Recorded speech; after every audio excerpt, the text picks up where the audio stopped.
Nitunogete ni gutengerania na kunyita aici na ekwirwa wici wa ng'ombe na kumania na umuthi uria ukunyitikana yete ng'ombe ni acinwo. Ino ni mĩario ya munyinyi wa County Commissioner Githunguri David Juma akiuria arimi gucina aria mekunyitikana na mahitia ma kuiya ng'ombe kumana na kwihiriria kwa wici uyu mwena uyu. Mwizi akipatikana achomwe.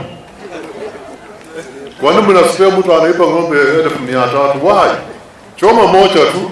Akĩarĩria arĩmi a mahiũ kĩharo-inĩ gĩa Githunguri, Juma ningĩ nĩarũgamitie wendia kana ũkui wa ng'ombe mathaa-inĩ ma utuko. Movement ya ng'ombe usiku tumekataa, na hata polisi wanaenforce hivyo, na nyinyi pia mkitembea mkiona gari inapita hivi kuna ng'ombe usiku, peana report, kwa sababu ng'ombe itembea kuanzia saa 12 asubuhi mpaka saa 12 jioni peke yake.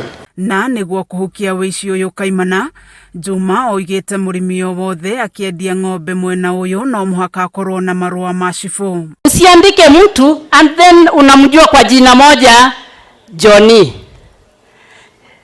At the end of the day, wakati mambo yanatokelezea, tunajaribu kukuuliza majina mengine ya Johnny, haufahamu hata kidogo. Unataka kuuza ng'ombe yako, lazima upate kibali kutoka kwa assistant chief, origin ya ng'ombe.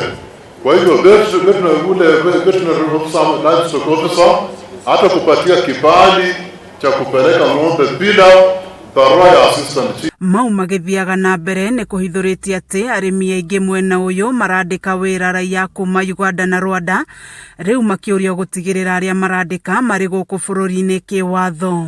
Jiandikishe na chifu wako, upeane details za huyo mtu ambaye umeandika pale nyumbani kwako, because ukipeana hiyo data sisi inakuwa ni rahisi kwetu, because mtu ambaye ametoka Uganda, ametoka Rwanda, that's East African community, so unakuta ya kwamba at least yako na kibali ambacho kinamruhusu kuwa Kenya. Kameme TV githie na mbere na gukuguriria maria maregariura kaunti-ini ya Kiambu, njitagwo Wanjiko.